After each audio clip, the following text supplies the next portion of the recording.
हमारे देश की महिला सांसद कंगना रनौत ने हाल ही में एक विवादित बयान दिया है। उन्होंने कहा है कि दिल्ली जंतर मंतर पर जो लड़के लड़कियां प्रोटेस्ट कर रहे थे, मैं उनको गटर छाप कहती हूँ।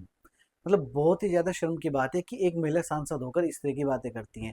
और खासकर उन्होंने हमारे देश की लड़कियों को, जेन जी लड़कियों को कहा है कि मैं उनको गटर छाप समझती हूँ। बात कुछ ऐसी है दोस्तों कि कंगना ने अपने इंस्टाग्राम पर एक स्टोरी लगाई और उसमें हमारे देश की जेन जी बेटियों को बहुत ही ज्यादा गंदा बोला है। एक महिला सांसद होने के नाते क्या आपकी सोच इतनी गंदी हो गई है कि हमारे देश की जेन जी जनरेशन को आप गटर छाप बोलोगी? आखिर ये हक आपको दिया किसने है? तो चलिए दोस्तों, एक बार मैं बताता हूँ कि इन्होंने अपनी जो इंस्टाग्राम स्टोरी थी उस पर क्या लगाया। इन्होंने लिखा है कि आज सो कॉल्ड वेस्टर्न सोच से प्रभावित भारतीय महिलाओं की एक नई पीढ़ी सामने आई है, और ये इन्होंने खासकर जेन जी महिलाओं के बारे में बोला है। और साथ में लिखते हैं कि इस जनरेशन को मैं गटर छाप जनरेशन कहती हूँ। इस जनरेशन के पास समाज को देने के लिए कुछ भी नहीं है। और उसके बाद उन्होंने हमारे देश की जेन जी लड़कियों को कहा है कि वो पढ़ाई में तो अच्छी नहीं है, इतनी बदसूरत सोच और भ्रष्ट मानसिकता रखती हैं कि वो एक अच्छी हाउसवाइफ भी नहीं बन सकती। मतलब कंगना रनौत तय करेगी कि हमारे देश की लड़की क्या बन सकती है और क्या नहीं बन सकती। हमारे देश की बेटियां जो अपनी हक के लिए लड़ रही थी वो इनको बुरी लगी, तो उसके लिए इन्होंने इतनी गंदी गंदी बातें बोली। इसके बाद लिखा है उन्होंने कि इसके बावजूद वे अपनी आजादी का दिखावा करती हैं, नशा शराब और अनगिनत यौन संबंधों को अपनी आजादी बताती हैं। मतलब आप ये देखिए कि एक महिला सांसद की सोच कितनी गिरी हुई सोच है कि हमारे देश की बेटियों के ऊपर निशाना साध रही है, हमारे देश की बेटियों के बारे में गलत बोल रही है। इतना गलत बोल रही है कि आज हमें ये बात पढ़ते हुए भी, बताते हुए भी बहुत ही ज्यादा शर्म महसूस हो रही है। और इसके बाद कंगना लिखती है कि बेशर्मी से अपने माता पिता की कमाई पर पलती हैं और स्वतंत्र जीवन जीने की बातें करती हैं।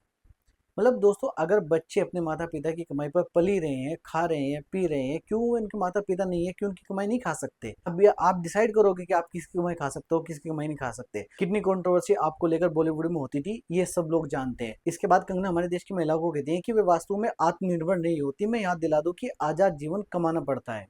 जैसा कि आपने ही सब कुछ कमाया हो, हमारे देश की बेटियों ने कुछ नहीं किया। अब हमारे देश की बेटियों का इतिहास तो पढ़िए एक बार। इसके बाद कहती है कि आप अगर बिना जिम्मेदारी उठाए स्वतंत्र बनने की कोशिश करोगे तो तुम सिर्फ एक विकृत मानसिकता वाले इंसान हो, गटर छाप। मैं अपने प्रधानमंत्री से कहना चाहता हूँ कि आप कहते हो बेटी बचाओ बेटी पढ़ाओ, काश आप ये भी कहते कि बेटी को बुरा मत बोलो। मैं अपने प्रधानमंत्री से अनुरोध करता हूँ कि आप इनकी बातों को संज्ञान में लीजिए और इनके ऊपर सख्त से सख्त कार्रवाई कीजिए। आपने कहा था बेटी बचाओ बेटी पढ़ाओ, आज हमारे देश में वो हाल हो गया है कि आपके ही नेता हमारे देश की बेटियों को बुरा बोल रहे हैं, जबकि वे अपना हक लेने के लिए दिल्ली प्रोटेस्ट पर गए थे। उनका एग्जाम लीक हो गया था, आगे हमारे भाई बहनों का भविष्य खराब ना हो, इसलिए सिस्टम को सुधारा जाए।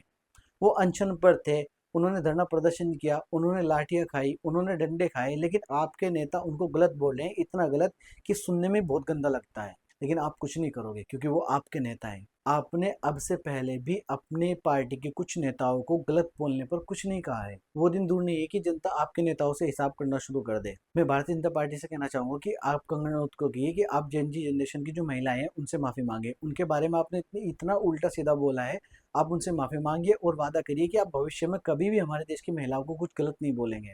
दोस्तों, अगर आपको हमारी वीडियो अच्छी लगे तो वीडियो को लाइक कीजिए, चैनल को सब्सक्राइब कीजिए।